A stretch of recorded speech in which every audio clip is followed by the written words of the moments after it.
God put me in a very interesting spot in life where he made hell my teacher. He made hell my teacher. And a lot of people don't understand that. So I'm trying to give people a different thought process of life where failure, hell, disappointment, discomfort is a great learning tool. And many people don't understand that. And a lot of people won't even understand this interview when we get done with it. I believe that we're all teachers. We're all teachers. And if you don't learn something and give back like what you learned, what's the point of living? You're wasting. Yeah, you're wasting. You have all this knowledge of what you learned. Some people may think you're crazy. Some people may put a title on you, but it's those few people who are like, you know what, I need to hear that. I mean, I suffer from severe toxic stress, and that was one of the big reasons why I started. I had a learning disability. My focus in life was way off.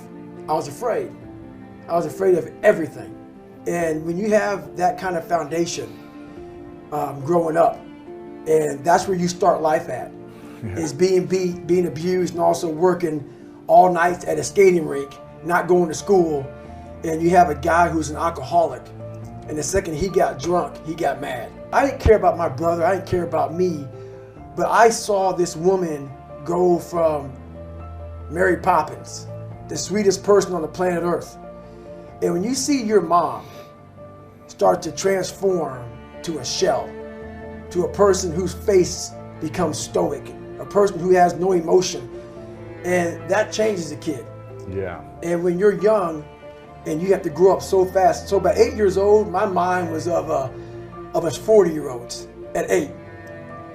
My family, like, life came at me. I started realizing more and more and more that all these people were gone. What was haunting me was me. I can't control my dad. I can't control the people calling me nigger. I can't control all these things, but they were things that kept me down. It started becoming my reality. My reality was what they made it out to be.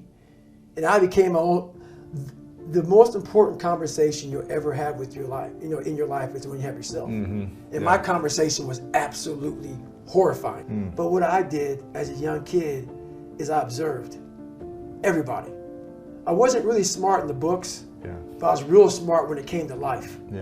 And I was able to sit back and watch her mistakes. I was able to see how she struggled through life and how I don't want to struggle through life.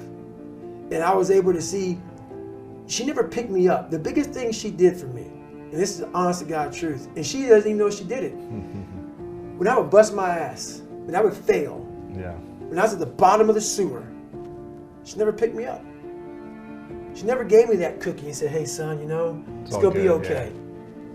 She didn't have time for that. And sometimes she gets upset when I talk about my past because it paints her out to be not the best mom.